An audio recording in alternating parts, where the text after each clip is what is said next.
আজকে আমি রান্না করব মুরগির মাংস নয়, এটা হচ্ছে স্টমাক আর মেটে। তো আমি এই রাত্রিবেলায় নিয়ে এসেছে, তো রাত্রেই রান্না করে ফেলবো। এখানে কিছু কুচো পেঁয়াজ নিয়ে নিয়েছি, কাঁচা লঙ্কা, টমেটো, আদা আর রসুন।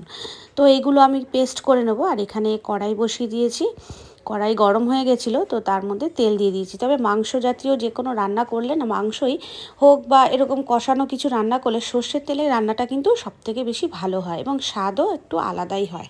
তো আমিও এখানে সর্ষের তেল দিয়ে দিয়েছি। আর এখানে কিছু ছোট ছোট আলু কেটে দিয়েছি। তোমরা আলুটা দিতেও পারো, নাও দিতে পারো, তোমাদের পছন্দ হলে দেবে, না হলে না দেবে। কারণ আমার কর্তামশাই আবার একটু আলুটা ভালোবাসেন মাংসের, সে কারণে আমি আলুটা দিলাম অল্প করে। তো তোমরা নাও দিতে পারো, তোমাদের ইচ্ছে খুশি। তো এবার আমি এখানে মশলাগুলো রেডি করে নিচ্ছি। রসুন, আদা এবং এই টমেটো, কাঁচা লঙ্কা আর সামান্য কিছু পেঁয়াজ কুচি আমি দিয়ে দেবো। তো দিয়ে আমি মশলাটা একদম রেডি করে নেব, কারণ মশলাটা রেডি, আলু ভাজতে ভাজতে আমার মশলাটা এখানে সম্পূর্ণভাবে রেডি হয়ে যাবে। তো এবার আমি দেখে নেব ওই মশলাটা রেডি হতে হতে আলুটা ভাজা হয়েছে নাকি। দেখো আলুটা কিন্তু ভাজা হয়ে গেছে। যখন এরকমভাবে আলুটা একটু লাল লাল হবে তখন এবার লবণ দিয়ে দেবো, কারণ আলু থেকে জলটা পুরো শুকিয়ে যাবে।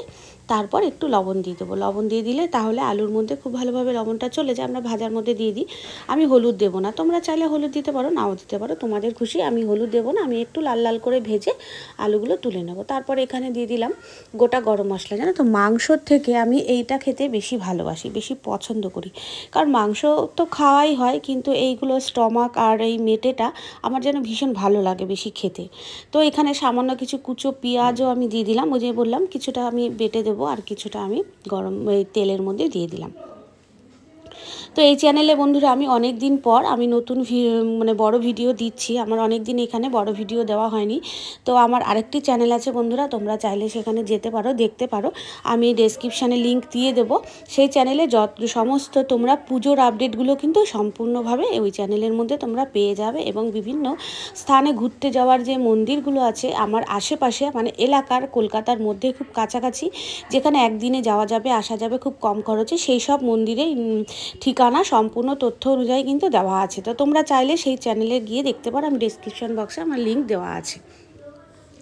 তো এবার আমি দেখলে ওই বাটা মশলাগুলো দিয়ে দিলাম আর হলুদও দিয়ে দিলাম।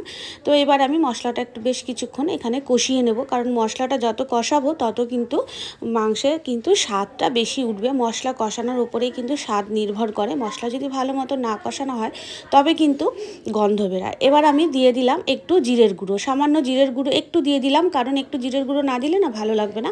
তো কিন্তু তোমরা অবশ্যই দেবে জিরের গুঁড়োটা।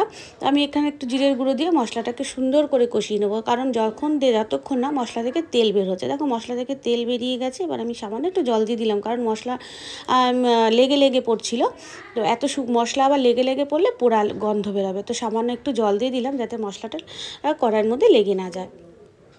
এবার আমি মশলাটা আরও একটু কষিয়ে নেবো। দেখো এখানে যত কষাবো, কষাতে কষাতে দেখো পাশ থেকে তেল বেরিয়ে গেছে।